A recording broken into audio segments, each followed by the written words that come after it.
Alright guys, this is a quick review on a portable air conditioner I had purchased 2 nights ago because my central AC had gone out.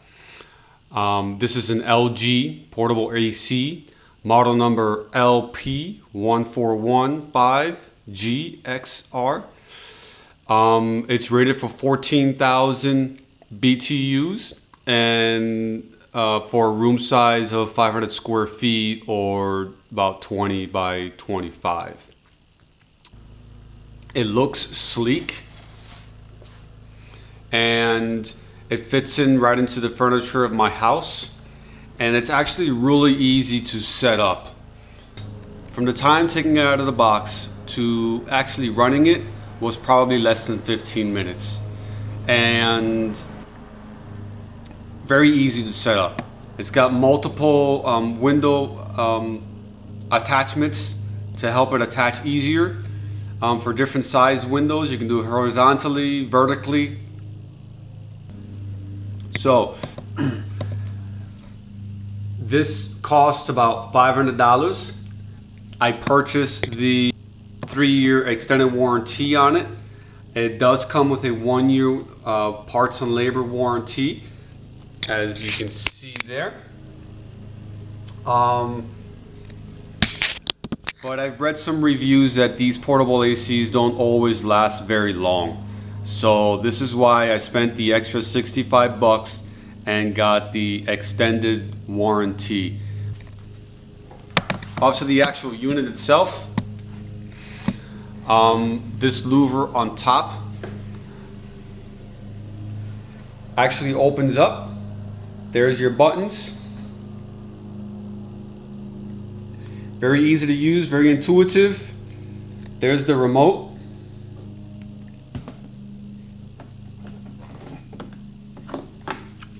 Right here.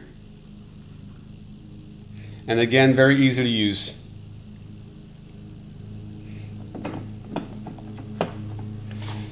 The exhaust in the back is here. And it's got a locking mechanism to keep the attachment in there. Here's your cord.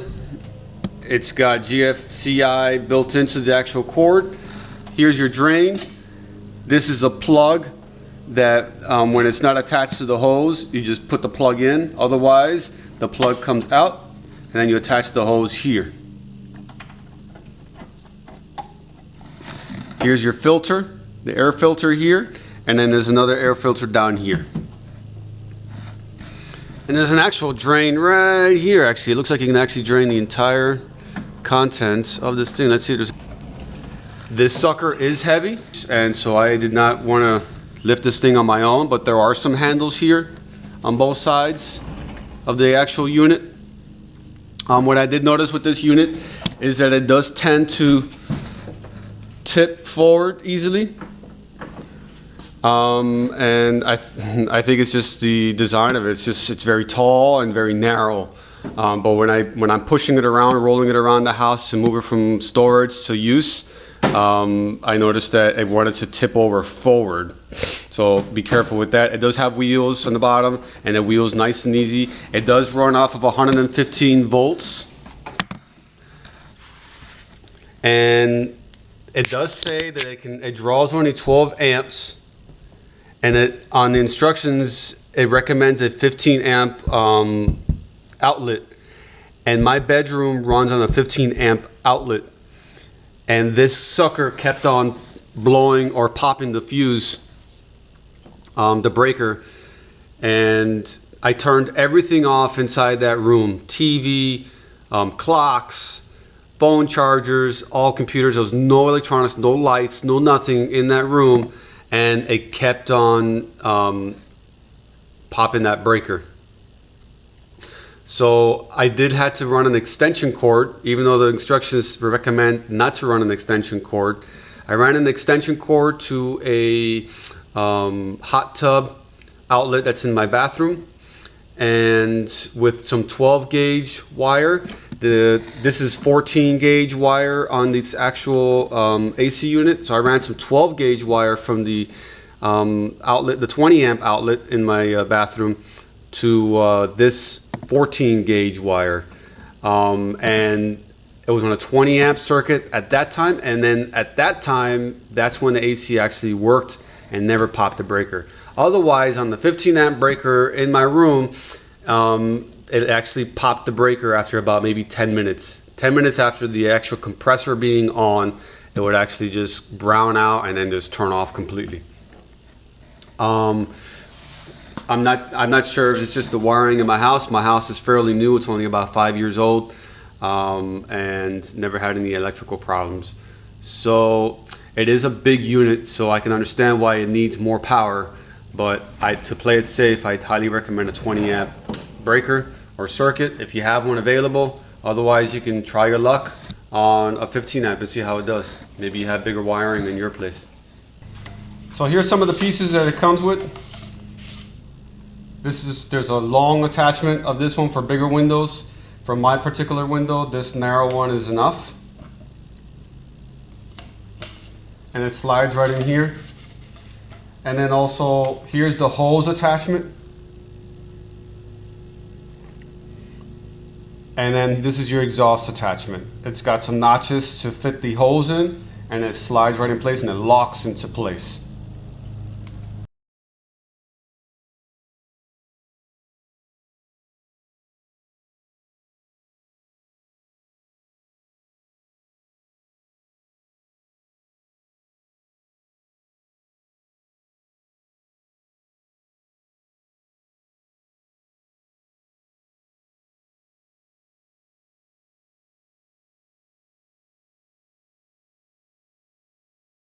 Here's the hose piece.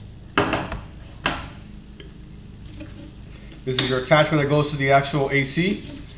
And then this is the attachment that goes into the window. You got a little slant of it so you can raise it up off the windowsill.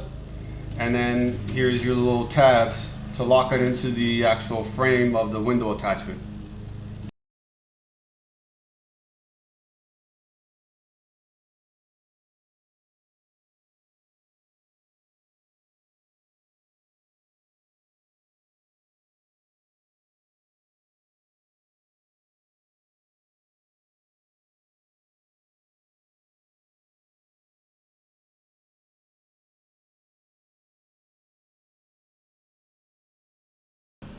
Now we'll take a quick look.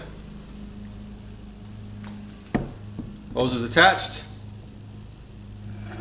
It's attached to the window. There's no light coming through except for one little spot I can see right beside the hose attachment.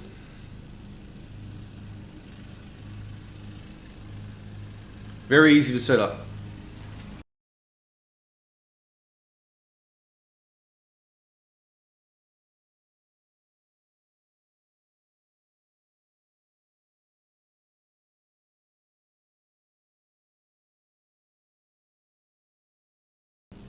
Okay, right now we're at 86 degrees and 66%. It's probably around 9:30 in the morning in Florida. Yeah, it's hot. Let's turn this guy on, see what it can do. So real easy, we just hit the power button. It's set for 72 degrees.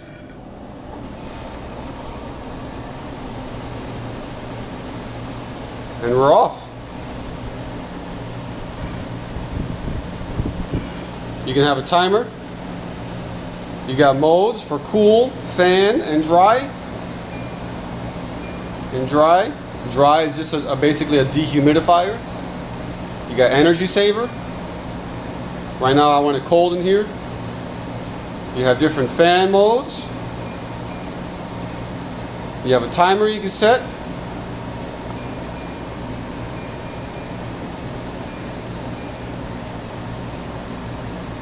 And there's your indication for when your water's full.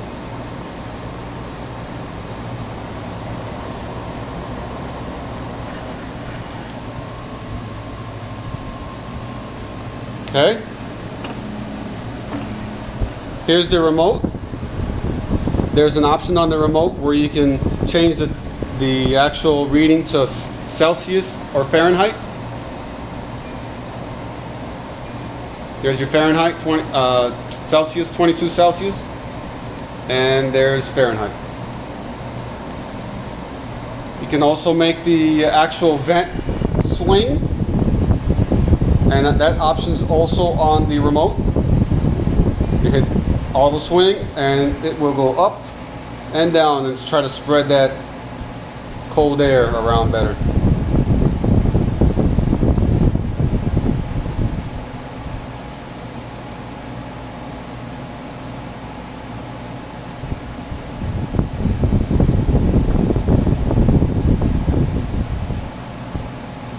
You can control pretty much everything on the remote. You can control your temperature, your fan, your timer. You can turn it on and off, change your modes while you're on the remote. You can do the auto swing, auto clean, and change the reading from C to Fahrenheit right on this remote. Very intuitive, very easy to use. I'll put the timer on the phone, and we'll see how long it takes to cool down this garage to a decent temp. So it's still running. I got it set for 72 degrees. It's on cool. The thermostat says that it's now been running. It's at the room, the garage is at 84 degrees and 64%. 84 degrees and 64%. I'm still uncomfortable inside the garage. Let's see how long this guy has been running for. So it's been running for 1 hour. And now let's look at the temperature in here. 67, 68 degrees coming out of here. So not too cool coming out of here. See if I can get a better reading somewhere. 57, way inside there. The actual louver itself, let's see what the temperature of that is. 56 degrees.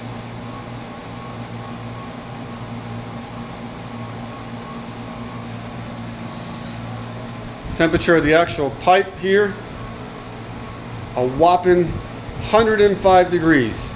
So yeah, that's radiating a lot of heat. It's creating more heat than the rest of the house has right now. Let's go a little closer here. 109 degrees. Yeah, that's a lot of heat there. All right, so we're on a 2-hour mark now, 2 hours and 5 minutes. 2 hours, 5 minutes. There's a thermometer. 65%, 84 degrees. So after 1 hour, we're at 84 degrees. After 2 hours, we're still at 84 degrees. No change in this garage. It is now 11:45 in the morning. All right, guys, AC is still on. Let's see how much time it's been.